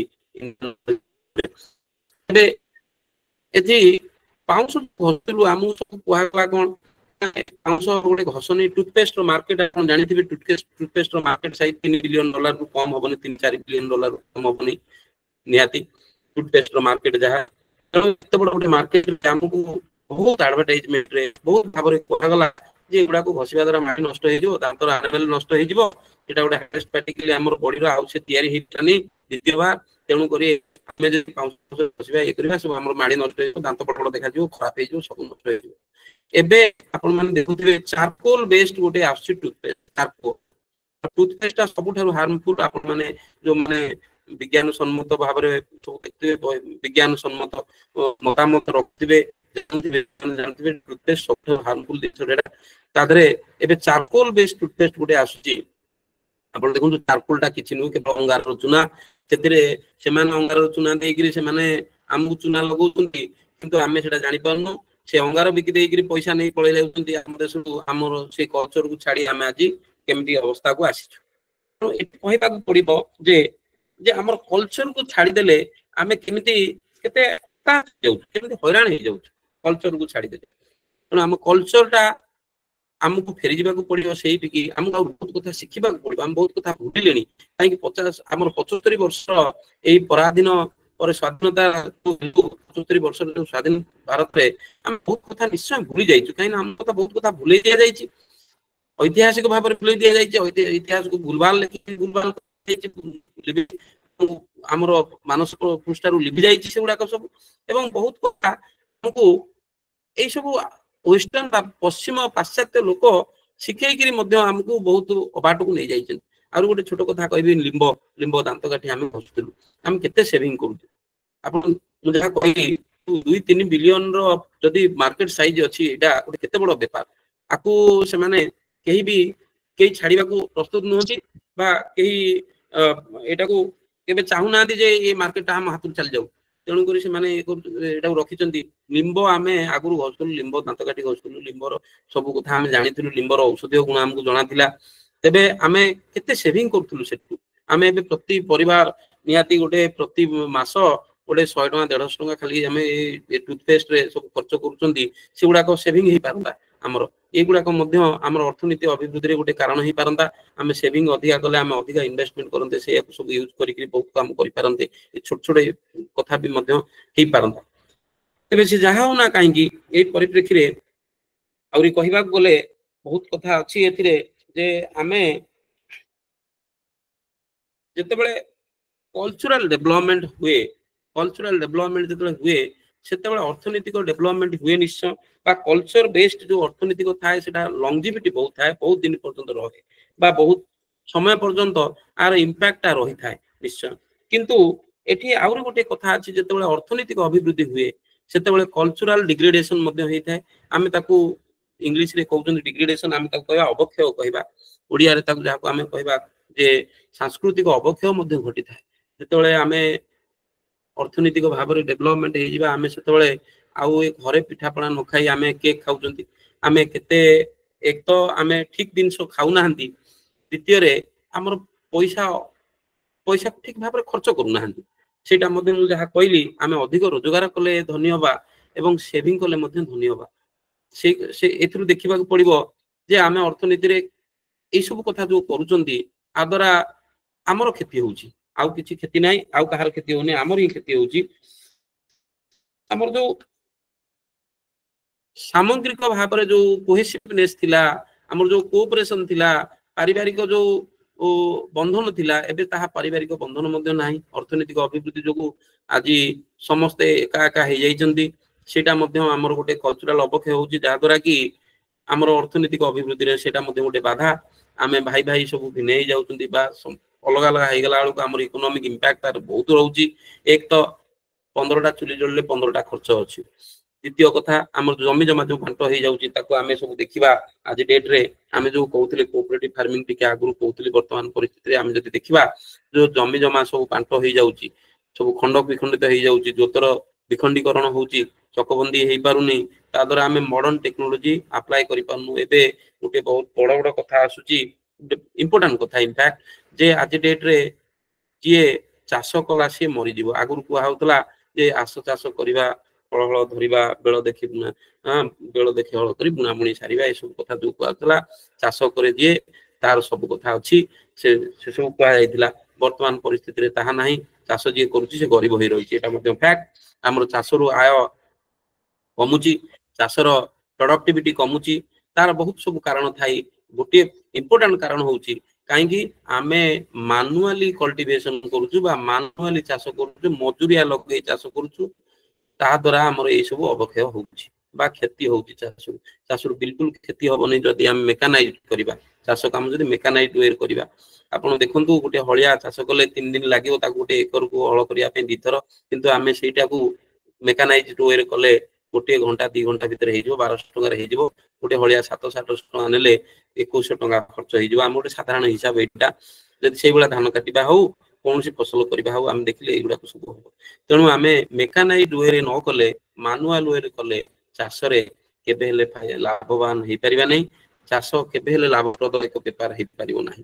ତେଣୁ ଆମକୁ ମେକାନାଇଜ ୱେରେ କରିବାକୁ ପଡିବ ମଡର୍ଣ୍ଣ ଟେକ୍ନୋଲୋଜି ୟୁଜ କରିବାକୁ ପଡିବ ଆଧୁନିକ ଟେକ୍ନୋଲୋଜି ବା ଆଧୁନିକ କଳ ମାନେ ସବୁ ଲଗେଇଲେ ବା ଟ୍ରାକ୍ଟର ଲଗେଇ ଚାଷ କରିବା ବା ଅଲଗା ଅନ୍ୟାନ୍ୟ କିଛି ଯଦି ବ୍ୟବହାର କରିବା ତାହେଲେ ଆମର ଜୋତର ଚକବନ୍ଦୀ ନିହାତି ହବା ଦରକାର। ଖଣ୍ଡ ବିଖଣ୍ଡିତ ହେଲେ ସେଠି ୟୁଜ ହେଇପାରିବନି ବା ଚାଲି ପାରିବନି ମେସିନ ୟୁଜ ହେଇପାରିବନି। ତେଣୁକରି ଆମର ସେ ମଧ୍ୟ ପ୍ରଡକ୍ଟିଭିଟିରେ ବହୁତ କ୍ଷତି ଘଟଉଛି। ଚାଷୀ ଯୋଉମାନେ ଗରିବ ରହିଛନ୍ତି ଚାଷୀ ମାନେ ଗରିବ ତାର କାରଣ ଗୋଟେ ବହୁତ ଇମ୍ପୋର୍ଟାଣ୍ଟ କାରଣ ହଉଛି ଯେ ଚାଷରୁ ଯୋଉ ପ୍ରଡକ୍ଟିଭିଟି ଅଛି ଏଗ୍ରିକଲଚର ପ୍ରଡକ୍ଟିଭିଟି ବହୁତ କମିଗଲାଣି। ଏଗ୍ରିକଲଚର ପ୍ରଡକ୍ଟିଭିଟି ଆମର ନାହିଁ। ତାପରେ ଆମେ ଗୋଟିଏ ଥର ଚାଷ କରୁଛୁ ଆମର ଆଗରୁ ସବୁ ଜଳ ପାଇଁ ବା ପାଣିର ବ୍ୟବସ୍ଥା ପାଇଁ ଆମେ ବହୁତ ପ୍ରକାର ଆଗରୁ ସବୁ ବ୍ୟବସ୍ଥା ଥିଲା କୂଅ ଥିଲା ସବୁ ସେଗୁଡାକ ନଷ୍ଟ କରିଦେଲେଣି ବେଳ ସାରିକି ଆଜିକାଲି ଆଉ ଚାଷ ତ ପାଇଁ ନାହିଁ କିଛି ପାଣିର ବନ୍ଦୋବସ୍ତ ନାହିଁ। ତେଣୁ 3 ମାସ ଆମେ ଚାଷ କରୁଛୁ ଆଉ ସବୁ ଗୁଡା ପଡିଆ ପଡୁଛି ସବୁଦିନ ଏସବୁ ମଧ୍ୟ କଥା ହଉଛି ଆମ କଲଚରରେ ଏଗୁଡାକ କଲଚରରେ ଆମର କଲଚର ପ୍ରକୃତରେ ଅଛି ଚାଷ ଜମିକୁ ପଡିଆ ନ ରଖ କେବେ ଜମି ନ ରଖ ପଡିଆ ଲଗା ପଣସ ନଡିଆ ଆମର କଲଚରରେ ସେଇଟା ଅଛି କିନ୍ତୁ ଆମେ ତାକୁ ତା ଆଗରେ ଭୁଲି ଦେଇ ତାପରେ ଭୁଲି ଯାଇଛନ୍ତି ଯେ ଆମେ ଚାଷ କାମ ଆଉ ଠିକ ସେ କରୁନାହାନ୍ତି। ସେ ଗୋଟେ ମଧ୍ୟ ହଉଛି ଅବକ୍ଷୟ ହଉଛି ଯାହା ଦ୍ୱାରା କି ଆମର ଐତିହାସିକ ପୃଷ୍ଠଭୂମିରେ ଆମେ ଦେଖିବାକୁ ପାଉଛୁ ଯେ ଆମର ପ୍ରଡକ୍ଟିଭିଟି କମୁଛି ଚାଷୀ ମାନେ ଗରିବ ରହୁଛନ୍ତି ଏବଂ ଗରିବ ରହିବାରୁ ଯାହା ପ୍ରୋବ୍ଲେମ ସବୁ ହଉଛି ତାର ସବୁ ଗୋଟେ ଗୋଟେ ସବୁ ଚାଲିଛି। ଏବେ କଲଚରାଲ ସିଫ୍ଟ ହଉଛି ଆମେ ଏବେ ଆମର ଏବେ ଓଡିଆ ପକ୍ଷ ଚାଲିଛି। ମୁଁ ବହୁତ ଚେଷ୍ଟା କରି ଓଡିଆ କହୁଛି ଯୋଉମାନେ ମୋର ବନ୍ଧୁ ସେମାନେ ଜାଣିଥିବେ ମୁଁ ଟିକେ ଓଡିଆରେ କମଜୋର ବହୁତ ମତେ କହିବାକୁ ନିଜକୁ ଲାଜ ଲାଗୁଛି ସେଇଟା ସତ କଥା। ବହୁତ ଦିନ ବାହାରେ ରହିବାରୁ ଓଡିଆରେ ଟିକେ କଥାବାର୍ତ୍ତା କରିବା ବହୁତ କମଜୋରି ଯାହା ବି ହଉ ମୁଁ କ୍ଷମା ମାଗି ନଉଛି ଯଦି କୋଉଠି ଭୁଲ କରୁଥାଏ ନିଶ୍ଚୟ ମତେ କ୍ଷମା ଦେବେ। ଏଠି କହିବା କଥା ହଉଛି କଣ ଯୋଉ କଲଚରାଲ ସିଫ୍ଟ ହଉଛି ଏଠି ଯେ ଆମେ ନିଜର କଲଚର ଛାଡିକିରି ବାହ୍ୟ କଲଚରକୁ ଆପଣେଇ ନଉଛୁ ତା ଦ୍ୱାରା ଆମର ବହୁତ କ୍ଷତି ହଉଛି ଅର୍ଥନୈତିକ ସ୍ତରରେ ମଧ୍ୟ କ୍ଷତି ହଉଛି ବ୍ୟକ୍ତିଗତ ସ୍ତରରେ ମଧ୍ୟ କ୍ଷତି ହଉଛି। ଫର ଏକ୍ସାମ୍ପଲ ଉଦାହରଣ ସ୍ୱରୂପ ଆମେ ଦେଖିବା ଯେ ଆମେ ଯେତେବେଳେ ଆମର ନିଜର କଲଚରାଲ ଯୋଉ ଡ୍ରେସ ସବୁ ଅଛି ଆମର ସୂତାର ଯୋଉ ଡ୍ରେସ ପିନ୍ଧିବା ମୁଁ କହୁନି ଯେ ଧୋତି ପିନ୍ଧିବ କିଏ ସୂତାର ଯୋଉ ଡ୍ରେସ ଅଛି ତାକୁ ଆମେ ନ ପିନ୍ଧି ଆଜିକାଲି ଟେରିକଟ ପିନ୍ଧିଲେ ଆମର ଚାଷୀ ମାନଙ୍କର ହିଁ ଡାଇରେକ୍ଟ କ୍ଷତି ହଉଛି। ଯୋଉମାନେ ଚାଷ କରୁଛନ୍ତି କଟନ କଲ୍ଟିଭେସନ କରୁଛନ୍ତି ସେମାନଙ୍କର କ୍ଷତି ହଉଛି। ସେଇଭଳି ଆମେ ଯେତେବେଳେ ଭାତ ଚାଉଳ ଡାଲି ନ ଖାଇକିରି ବର୍ଗର ଖାଇଲେ ସେତେବେଳେ ମଧ୍ୟ ସେଇ ଚାଷୀ ମାନଙ୍କର କ୍ଷତି ହଉଛି। ତେଣୁ ଆମର କଲଚରାଲ ସିଫ୍ଟ ଯୋଉ ହଉଛି ତା ଦ୍ୱାରା ମଧ୍ୟ ଅର୍ଥନୈତିକ ସ୍ତରରେ ବହୁତ କ୍ଷତି ହଉଛି। ମୁଁ କହିବାର ଉଦ୍ଦେଶ୍ୟ ହଉଛି ଏହା ଯେ ଆମର ସଂସ୍କୃତି ଏବଂ ଅର୍ଥନୀତି ପରସ୍ପର ପରିପୂରକ ଏବଂ ସେ ଯଦି ଗୋଟିଏ କେତେବେଳେ ଜଣକୁ ସାହାଯ୍ୟ କଲା ବେଳକୁ ଆଉ ଗୋଟେ କେତେବେଳେ ଜଣକୁ ଅସହଯୋଗ କରୁଛି। ଫର ଏକ୍ସାମ୍ପଲ ମୁଁ ଯେମିତି ପ୍ରଥମରୁ କହିଲି ଯେ ସଂସ୍କୃତି ଦ୍ୱାରା ଆମର ଅର୍ଥନୈତିକ ଅଭିବୃଦ୍ଧି ଘଟିଥିଲେ ଅର୍ଥନୈତିକ ଅଭିବୃଦ୍ଧି ଦ୍ୱାରା ବହୁତ ସମୟରେ ସାଂସ୍କୃତିକ ଅବକ୍ଷୟ ମଧ୍ୟ ଦେଖିଲେ ଆମର कल्चरल आइडेंटिटी मध्य आमे हरई सारलेनी बा आमे जो आमे कहिबा भारतवासी आमे बा ओडिशावासी आमे आमे ओडियार लोक बा भारतीय लोक ए सब कथा कहिबा पई मध्य बहुत लोक एबे संकोच करचंदी इंग्लिश कहले तांको भलो बोली कहिबे बा ओडिया रे कहले बा निज भाषा रे हिंदी रे कहले बा रीजनल लैंग्वेज रे कहले से मानकु हुए तो लोक ठीक भाबिबे नहीं इंग्लिश रे कहले लोक ते मानकु ठीक भाबिबे से कथा मध्य लोकंग मन को आसिलानी लोक माने एई हिसाब रे मध्य जज करूचंदी आमे बहुत एकेडमिक्स फोरम रे जदियो आमे इंग्लिश ठीक ठाक कहि पारंती बा पढ़ी पारंती बा लिखि पारंती तथापि आमे देखुचंदी जे बहुत जगह रे इंग्रजी कहि पारुथिबा लोकन को अधिक टिके प्राधान्य दिया जाउची हम खराब लागुची जदियो हम सेमति कहले कि इंग्लिश से माने भलो कहि पारुनांती भाई किंतु सेटा ठीक नुहे हमर कल्चरल आइडेंटिटी होउची हमर भाषा आम भाषा को जते भलो कहि परिबा सेटा होउची हमर कर्तव्य आमे ठीक करी कहबा आम भाषा रे बहुत कथा अछि आमे आत्मीयता अछि आमे कहले ठीक करी कहि परिबा ठीक भाबरे ता कहि परिबा भाव विनिमयटा उपयुक्त हबो एवं भाव विनिमय उपयुक्त हेले बुझिबारे किछि असुविधा रहइबनी जदि बुझिबारे किछि असुविधा रहइबनी ताहले काम रे रूपांतर करिबारे किछि असुविधा रहइबनी वांस आमे काम रूपांतर करिदेले ताहले हमर अभिवृद्धि निश्चय हबो हमर कल्चरल आइडेंटिटी हरै देले आमे निजे एबे भारतीय हेइ रहि परिबनी आमे परदेशी आइबा बहुत समय कल्चरल कॉन्फ्लिक्ट मध्य आसुची कल्चरल कॉन्फ्लिक्ट कहले जे अर्थनैतिक अभिवृद्धि हेतु आमर सब बहुत लोक बाहर को पळेलेनी काम दाम कलेनी सब बाहर रही मु बाहर कथा कहले या बुझिबा जे मेट्रोपॉलिटन सिटी जोटा बड़ बड़ शहर रे रही काम करचंती बा समय समय देश बाहर जाई कि काम करचंती से माने आउ जेतेबेले आमको देखुचंती से माने आमको भाबुचंती बहुत इन्फेरियर लोक बा बहुत इतर लोक एमानको संगरे आउ बड़ संपर्क रखिबार किछि नाही आमे गलु तो गलु आमे आ आसीबार नाही एठी खाली आसी हाय बाय करी चलिलु से फोन ने कथा हे जिबा ए सब कथा करचन जहा द्वारा कि हमर कोन होउची जे इंटेलेक्चुअल कैपिटल नष्ट हो जाउची आज डेट रे बहुत गुडे इंटरेस्टिंग कथा एठी कहि रखुची बहुत गुडे भलो स्टडी अछि जदी से स्टडी हिसाब रे से कहउचंदी जे पृथ्वी रे जत्ते को टेक्नोक्रेट्स भलो भलो इंजीनियर्स हुंतु डाक्टर हुंतु जत्ते को टेक्नोक्रेट्स अछंती ता भितरु 70% either they are from China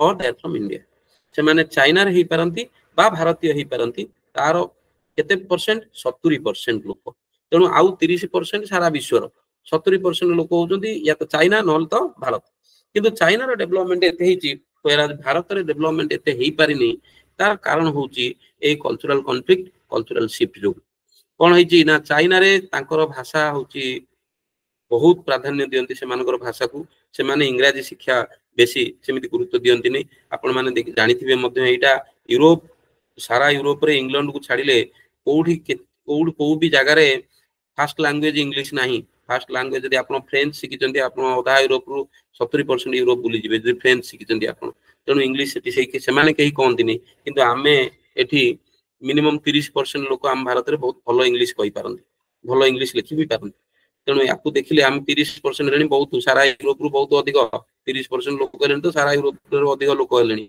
आमे तेणु ए सब दृष्टि देखिबा गले चाइना रे लोक के बाहर को जानती नहीं से मान तांको देश रे रहन जेतो को टेक्नोक्रेट जदी एते भलो भलो ट्रेन लोक तांको देश रे रहिले आपण भाबंतु देश रो की उन्नति हो पेरा हम देश रे जति लोक भलो इंग्लिश कहि परंती बा भलो पाठ पढी परंती से बाहर को चली जाउतन जहा द्वारा हमर जो ब्रेन ड्रेन अछि सेट होउची हम देश रो अधोगति होउची एवं हम देश रो उन्नति होने बहुत उदाहरण अछि एमती आपण लॉकहेड मार्टिन कथा देखंतु आपण गूगल कथा देखंतु जेतो बड़ बड़ कंपनी देखंतु बड़ टेक्नोलॉजी कंपनी देखंतु आज हम गूगल के यूज करी हम एठी समस्त भेटा भेटी होउचंती साइबर स्पेस रे किंतु ए गूगल लो सीईओ होउचंती हमर देश रो लोक सुंदर पिचाई आपण माने समस्त जानिचंती तेनु ए जो कल्चरल शिफ्ट होउची ता द्वारा कल्चरल कॉन्फ्लिक्ट होउची ता माने उपकार पाइबा बदल उपकार आछि हमकु हमें हमरो सभा जगह रे होई परनी से अभियोग तेणु हमकु एठी बुझि पड़िबो मोर मु एठी पचारि जाबाकू चाहूची आयोजक मानकू मोर वक्तव्य एठी रखिबा ठीक रहइबो कि 40 मिनिट मते दिया जायतिला भाबुची ठीक रहइबो कि एठी जानिनी 7:55 हे गेलानी हां ठीक अछि मु बहुत किछि आ कहबिनी के मु एटा को मो वक्तव्य सांग करबा को चिंता करिवि अधिक समय हे गेलानी निश्चय आपण मानको ବହୁତ ଅଶେଷ ଧନ୍ୟବାଦ। ଆପଣ ମାନେ ମତେ ଏଇଭଳି ଗୋଟେ ମଞ୍ଚକୁ ନିମନ୍ତ୍ରଣ ଦେଲେ। ମୁଁ ମଧ୍ୟ ମୋର ସ୍ୱଳ୍ପ ନଲେଜ ବା ସ୍ୱଳ୍ପ ଜ୍ଞାନ ରୁ ମୁଁ ଚେଷ୍ଟା କରିଛି କିଛି କିଛି ଆପଣଙ୍କ ସାଙ୍ଗରେ ବକ୍ତବ୍ୟ ରଖି ଆପଣଙ୍କର ସଂସ୍ପର୍ଶରେ ଆସିବି ବୋଲିକିରି। ଯାହା ଆପଣ ମାନେ ଭାବୁଛନ୍ତି କିଛି ଡିସ୍କସନ କରିହବ, ଆମର ଆଉ ଗୋଟେ ପାର୍ଟ ଟା ରହିଗଲା, ଆଉ ଯୋଉଟା ଯାହା ବି ହଉ ସେଟାକୁ ଟଚ୍ କରି ହେଲାନି। ଯାହା ଆପଣ କିଛି ପ୍ରଶ୍ନ ଅଛି ମୁଁ ଭାବୁଛି ଆମେ ଡିସ୍କସନ କରିପାରିବା। ବହୁତ ବହୁତ ଧନ୍ୟବାଦ।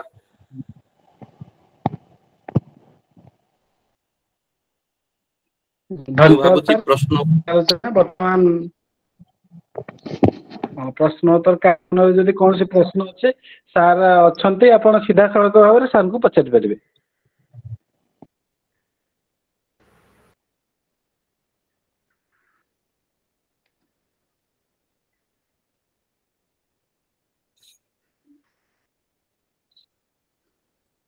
ବୋଧେ ଭାବୁଛି ପ୍ରଶ୍ନ ସେମିତି କିଛି ନାହିଁ। ଯଦି ସାର୍ ସେଇଟା ଠିକ, ତାହେଲେ ମୁଁ ଏଇଠି ଗୋଟେ ଛୋଟ ପ୍ରଶ୍ନ ରଖୁଛି। ଆମମାନେ ସମସ୍ତେ ଏଇଟାକୁ ଟିକେ ଦେଖିବା, ଧ୍ୟାନ ଦବା ଯେ ଆମେ ପ୍ରକୃତିକୁ ବହୁତ ଆଧାର କରିକିରି ଚଳୁଛନ୍ତି, ବା ପ୍ରକୃତିକୁ ଆମେ ଦେଖୁଛନ୍ତି ଯେ ଆମେ ଗଛ କାଟିବାନି। ଗଛ କାଟିଲେ ଆମର ବହୁତ ନଷ୍ଟ ହଉଛି, ଆମେ ସବୁ ଜାଣିଛନ୍ତି। ଆମେ କହିବାକୁ ପଡିବନି ଯେ ଗଛ କାଟିଲେ କଣ ହୁଏ ବୋଲିକିରି ଏଭଳି ମଞ୍ଚରେ। ତେବେ ଆମର ବହୁତ ଖରାପ ହଉଛି, ଆମର ସଷ୍ଟେନେବିଲିଟି ଯୋଉଟା ରହୁଛି, ଆଗକୁ ଅର୍ଥନୀତି ବଢିବାର ଯୋଉ ସମସ୍ୟା ରହିବ ତାହା ବହୁତ ମାତ୍ରାରେ ରହିବ। ଆମର ବହୁତ ଖଣିଜ ସମ୍ପଦ ଅଛି, ଆମେ ବହୁତ ରିଚ୍ ଖଣିଜ ସମ୍ପଦ ଆମର ବହୁତ ଅଛି। ଆମେ ଯଦି ସେ ଖଣିଜ ସମ୍ପଦକୁ ସବୁ ଉତ୍ତୋଳନ କରି ଆମେ ସବୁ ଲଗେଇବା, କାମରେ ଲଗେଇବା, ତାହେଲେ ଆମର ବହୁତ ଉନ୍ନତି ନିଶ୍ଚୟ ହବ। ତେବେ ପ୍ରଶ୍ନ ଉଠୁଛି, ଆମେ ପ୍ରକୃତିକୁ ଏବଂ ଏ ଯୋଉ ଖଣିଜ ସମ୍ପଦ ଅଛି ତାକୁ ଯଦି ଆମେ ଉପଯୋଗ ନ କରିବା, ଆମେ ଆଗକୁ ବଢି ପାରିବାନି। ଏବଂ ଆମେ ତାକୁ ଯଦି ଉପଯୋଗ କରିବାକୁ ଚେଷ୍ଟା କରିବା, ଆମର ପ୍ରକୃତି ନଷ୍ଟ ହେଇଯିବ। ତେବେ ଆପଣ ମାନେ ବହୁତ ଜ୍ଞାନୀ ଗୁଣୀ ଲୋକ ଅଛନ୍ତି, ବୁଦ୍ଧିଜୀବୀ ଅଛନ୍ତି, ଆପଣ ମାନେ ଏହାକୁ ମଧ୍ୟ ବିଚାର କରନ୍ତୁ ଯେ ପ୍ରକୃତରେ ଏ ପରିପ୍ରେକ୍ଷୀରେ କଣ କରାଯାଇପାରେ। ପ୍ରକୃତିକୁ ବଞ୍ଚେଇବା, ଖଣିଜ ସମ୍ପଦକୁ ଉତ୍ତୋଳନ ନ କରିବା। ଖଣିଜ ସମ୍ପଦକୁ ଉତ୍ତୋଳନ କଲେ ପ୍ରକୃତି ବହୁତ ମାତ୍ରାରେ ନଷ୍ଟ ହବ ନିଶ୍ଚୟ। ତେବେ ଆମର ଉନ୍ନତି, ପ୍ରକୃତିର ଅବନ୍ନତି, ପ୍ରକୃତିର ସୁରକ୍ଷା ଏବଂ ଆମର ଉନ୍ନତି, ଏଇ ପ୍ରସଙ୍ଗରେ ଆପଣ ମାନେ ଟିକେ ସମସ୍ତେ ଚିନ୍ତା କରନ୍ତୁ। ଏବଂ କଣ କରିହବ ଏ ବିଷୟରେ ଗୋଟେ କେତେବେଳେ ଭଲ ଡିବେଟ ହେଲେ ମୁଁ ଭାବୁଛି ଭଲ ହୁଅନ୍ତା। ମୁଁ ମଧ୍ୟ କିଛି ଶିଖନ୍ତି ଏ ବିଷୟରୁ। ମତେ ଟିକେ ଏ ବିଷୟରେ ଏନଭାୟରନମେଣ୍ଟ ଇକୋନୋମିକ୍ସରେ ମତେ କମ ଟିକେ ମୋର ଡେପ୍ଥ। ଧନ୍ୟବାଦ। ଧନ୍ୟବାଦ ସାର୍, ଖୁବ ସୁନ୍ଦର କଥାଟିଏ ରଖିଲେ। ଆଜି ତ ସମୟ ଆମକୁ ସୁଯୋଗ ଦେଇପାରୁନାହିଁ, କିନ୍ତୁ ଅନୁରୋଧ ରଖିବି ସମସ୍ତଙ୍କୁ, ବିଜ୍ଞ ଲୋକଙ୍କୁ, ଏଭଳି ଗୋଟିଏ କଥା ଯୋଉଠି ଆମର ଡେଭଲପମେଣ୍ଟର କଥା ଥିବ, ଯୋଉଠି ପ୍ରକୃତି ସୁରକ୍ଷାର କଥା ଥିବ, ସେଭଳି ଏକ ପ୍ରସଙ୍ଗ ଆଗକୁ ଆୟୋଜନ କରିବା ପାଇଁ ମୁଁ ନିବେଦନ ରଖିବି। ଏବଂ ସାର୍ ଖୁବ ସୁନ୍ଦର ଭାବରେ ଆଜି ତାଙ୍କର ବକ୍ତବ୍ୟକୁ ରଖିଲେ, ପ୍ରକୃତି ସଂସ୍କୃତି ସହିତ ଅର୍ଥନୀତିକୁ ଯୋଡ଼ିଲେ, ଓଡ଼ିଶାର ଟୁରିଜିମ ବ୍ୟବସ୍ଥା ସହିତ ଐତିହାସିକ ଯୋଉ ପୃଷ୍ଠଭୂମି ଥିଲା ତାକୁ ଆଲୋଚନା କଲେ, ଏବଂ ଓଡ଼ିଶାର ଫିମେଲ ମାନଙ୍କ ପାଇଁ ସମାଜ ପାଇଁ ସେମାନଙ୍କର ଯୋଉ କଣ୍ଟ୍ରିବ୍ୟୁସନକୁ ଆମକୁ ମନେ ପକେଇ ଦେଲେ। ତେଣୁ ତାକୁ ଆମ ତରଫରୁ ବିଚାରଧାରା ଶାଖା ପକ୍ଷରୁ ଅନେକ ଅନେକ ଧନ୍ୟବାଦ। ଏବଂ ନବୀନ ଚନ୍ଦ୍ର ସି ସାର୍ଙ୍କୁ ମୁଁ ଅନୁରୋଧ ରଖିବି, ଆଜିକାର ଧନ୍ୟବାଦ ଅର୍ପଣ କାର୍ଯ୍ୟକ୍ରମ ମାନନୀୟ ଶ୍ରୀଯୁକ୍ତ ନବୀନ ଚନ୍ଦ୍ର ସି ସାର୍। ଧନ୍ୟବାଦ ସାର୍। କାର୍ଯ୍ୟକ୍ରମର ଶେଷ ପର୍ଯ୍ୟାୟ